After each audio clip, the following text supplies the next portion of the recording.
Sebanyak 227 calon jamaah haji Kabupaten Luwu Utara tiba di Asrama Haji Embarkasi Makassar, Rabu 14 Mei 2025 pagi.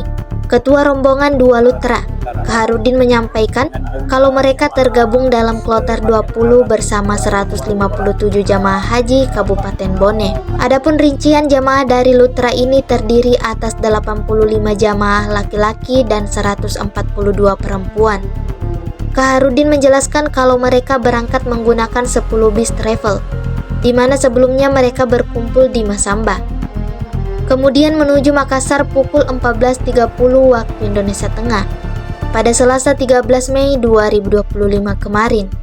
Kloter 20 ini dijadwalkan akan berangkat ke Tanah Suci melalui Bandara Sultan Hasanuddin pada Kamis 15 Mei 2025 besok. Kaharudin mengungkapkan rasa haru dan syukur karena akan segera menunaikan rukun Islam kelima setelah menanti cukup lama. Ia juga mengapresiasi pelayanan haji yang diberikan oleh panitia penyelenggara ibadah haji Embarkasi Makassar yang menurutnya berjalan dengan baik. Setibanya di Tanah Suci, Kaharudin menyampaikan bahwa ia akan berdoa untuk kebaikan daerah asalnya.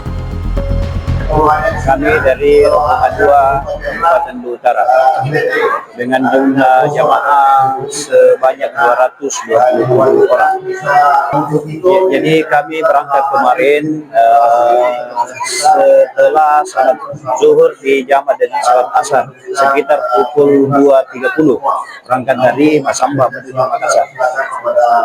Ya, dan kami tiba di Makassar pukul 8 di Asrama Haji Sudir. Saya kira perasaan sangat terharu, kemudian merasa sangat berterima kasih terhadap semua pelayanan yang dilakukan oleh pemerintah. Ya, jadi kami khususnya di Luwu Utara ini kami mendaftar pada tahun 2013. Jadi sekitar kami menunggu itu sekitar 12 tahun. Ya, baru berangkat. Ya, secara umum kami doakan Sulawesi Selatan lebih baik. Download Tribun X sekarang, menghadirkan lokal menjadi Indonesia.